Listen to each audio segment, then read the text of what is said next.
El propósito de las películas de guerra es recrear historias o hechos verdaderos de una manera que sea entretenida para la audiencia. Esto causa que inevitablemente los directores de dichos largometrajes se tomen algunas libertades al momento de presentar una escena o batalla específica en la pantalla grande, sacrificando así algo de realismo o de precisión histórica en pos de obtener el producto más entretenido. Recuerda que ninguna película de temática militar se apegará jamás 100% a la historia real en la que se basa, cometiendo desde algunas omisiones de información menores hasta los más absurdos engaños sobre la historia bélica. Bienvenido a La Armería. Mi nombre es Carlos y hoy te hablaré sobre 10 grandes errores en películas de guerra. Número 10.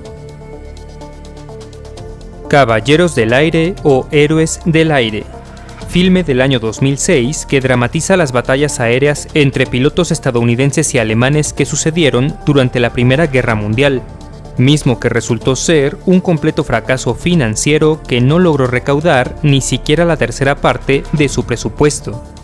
Sin embargo, el mayor error histórico de esta película es de hecho uno de los menos graves que conoceremos en este video. Verás, los pilotos alemanes de este largometraje son mostrados tripulando aviones Fokker DR-1 de tipo triplano, que de hecho aún no habían sido inventados durante la época en la que se desarrolla la película, a lo largo del año 1916. Un error que la producción del filme admitió se había cometido deliberadamente, para que la audiencia pudiera distinguir más fácilmente a los pilotos de uno y otro bando. Número 9.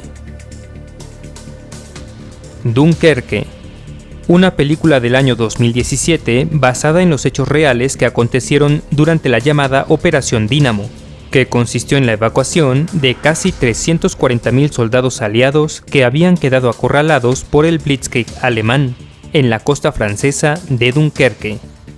Al respecto de la representación de estos hechos en la pantalla grande, el historiador Anthony Beevor mencionó que los muchos kilómetros de playas limpias y despejadas que pueden apreciarse en la película deberían más bien haber estado llenos de soldados y equipamiento abandonado.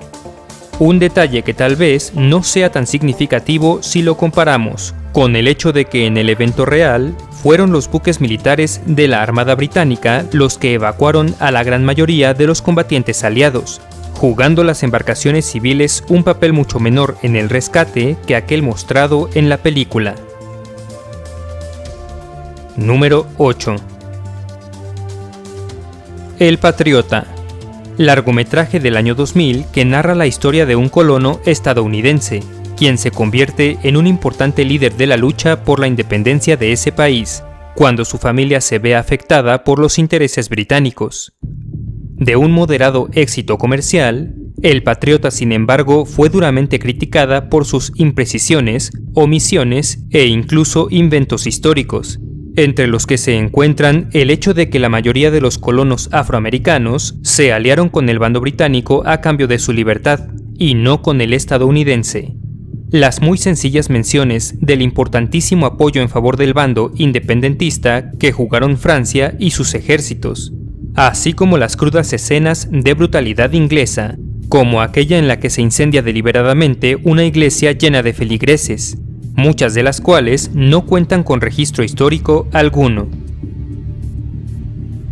Número 7. Conocida en España como Jarhead, El infierno espera, y en Latinoamérica como Soldado Anónimo, esta película del 2005 narra las memorias reales del marín de los Estados Unidos, Anthony Swofford, durante la Guerra del Golfo. Sin embargo, además de contar con un pobre desempeño en taquilla, Jarhead también recibió críticas de varios oficiales de la Marina de los Estados Unidos, quienes, a pesar de reconocer que el filme representaba de manera correcta varios de los aspectos generales de la guerra, también indicaron que muchas de las actitudes celebratorias excesivas de los soldados, así como los brutales métodos de entrenamiento mostrados, eran sencillamente falsos. Escenas como aquellas de un hombre que muere durante un ejercicio bajo fuego real, o de otro que es abandonado en condiciones similares sobre el campo de batalla, son solo dos de las más criticadas y señaladas como inciertas. Número 6. Corazones de Hierro, o simplemente Fury por su título original, es una película bélica del año 2014, en la que se narra la historia del sargento Don War Daddy Collier y la tripulación de su tanque M4 Sherman, quienes durante las últimas semanas de la guerra en Europa en 1945 se enfrentaron a sus enemigos alemanes, convirtiéndose rápidamente en un éxito en taquilla, gozando de una muy buena recepción crítica e incluso utilizando en algunas escenas al único tanque Tiger I verdadero aún operacional del mundo.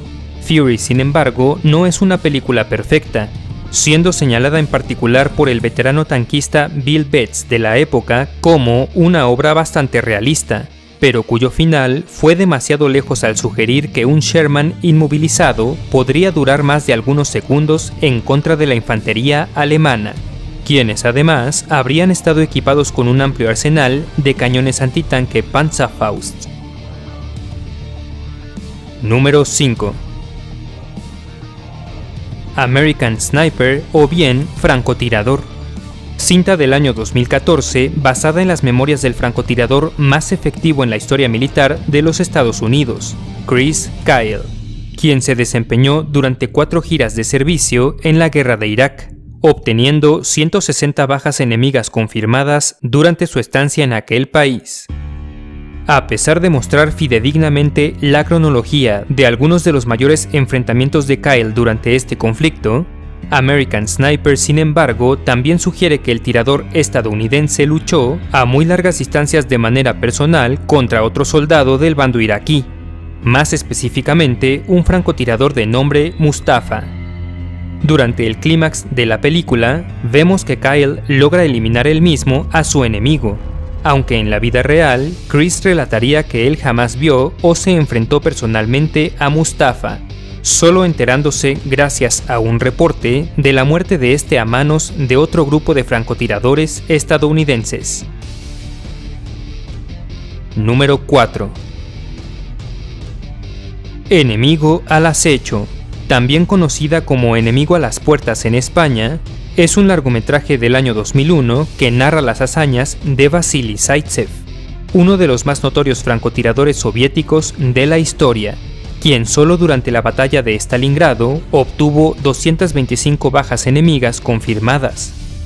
Sin embargo, aunque Zaitsev fue un personaje y héroe de la Unión Soviética real, y las batallas presentadas en la película sí ocurrieron también entre 1942 y 1943, esta obra contiene 2 errores históricos mayores.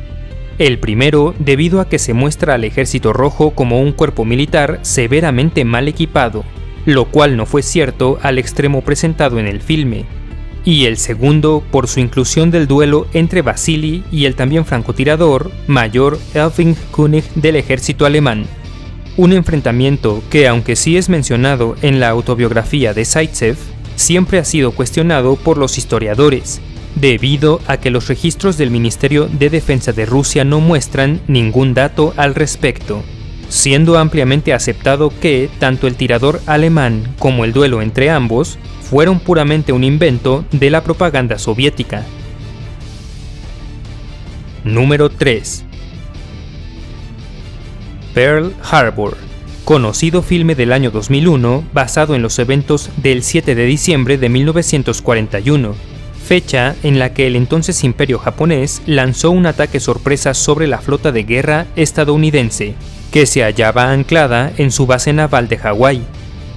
Aunque la película también va un poco más allá, mostrando la planeación, preparación y ejecución del posterior y muy real contraataque estadounidense sobre la ciudad de Tokio, son los eventos del primer ataque japonés los que contienen una grave imprecisión histórica, que según algunos reportes enfureció a varios veteranos de la época.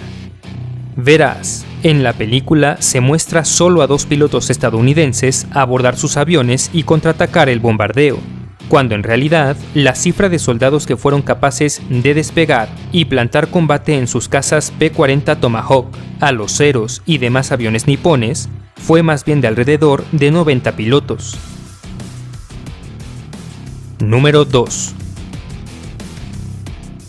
The Hurt Locker, conocida en España como En Tierra Hostil y en algunas regiones de Latinoamérica como Zona de Miedo, es un filme que ganó 6 premios Oscar de la Academia de Artes y Ciencias Cinematográficas estadounidense, incluyendo el de Mejor Película. Este largometraje relata la historia de un equipo de soldados de desarme de bombas, o EOD por sus siglas en inglés, quienes realizan sus labores durante la guerra de Irak mediante la utilización de trajes protectores especializados. Sin embargo, varios veteranos EOD de la vida real, como el teniente Paul Rickhoff y el instructor John Davis, reportaron que la representación de estos soldados en la película no se asemeja mucho a la realidad, ya que un equipo de desarme de bombas verdadero casi nunca se acercará a desactivar manualmente un explosivo, y solo lo hará como último recurso, prefiriendo más bien evacuar la zona y utilizar robots a control remoto, fusiles antimaterial o explosivos controlados para detonar una bomba de manera segura, mas no para desactivarla.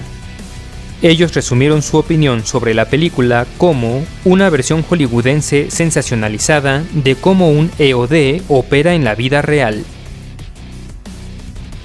Número 1. U-571, una película del año 2000 que trata sobre un equipo de submarinistas estadounidenses y que se ganó una severa reprimenda por parte del primer ministro británico de la época, Tony Blair, y de historiadores de todo el mundo por igual. La razón de esto es muy sencilla, ya que la obra literalmente le da el crédito a dichos submarinistas estadounidenses de haber capturado la entonces misteriosa máquina alemana de cifrado de comunicaciones conocida como Enigma, así como los códigos de esta. El problema es que esta captura en la vida real se llevó a cabo por la Real Fuerza Aérea Británica en el año 1941, más de 6 meses antes de que los Estados Unidos siquiera hubieran entrado en la guerra. Un hecho histórico con grandísimas repercusiones sobre la victoria aliada, y una muy grave imprecisión histórica que entendiblemente fue percibida en Gran Bretaña como nada menos que un deliberado insulto. Si mi trabajo te resulta entretenido o informativo, me ayudarías mucho apoyándome con tu like y tu suscripción. Agrégate también a mis redes sociales, Facebook, Twitter e Instagram para estar en contacto. Los links están en la descripción. Muchas gracias y hasta la próxima.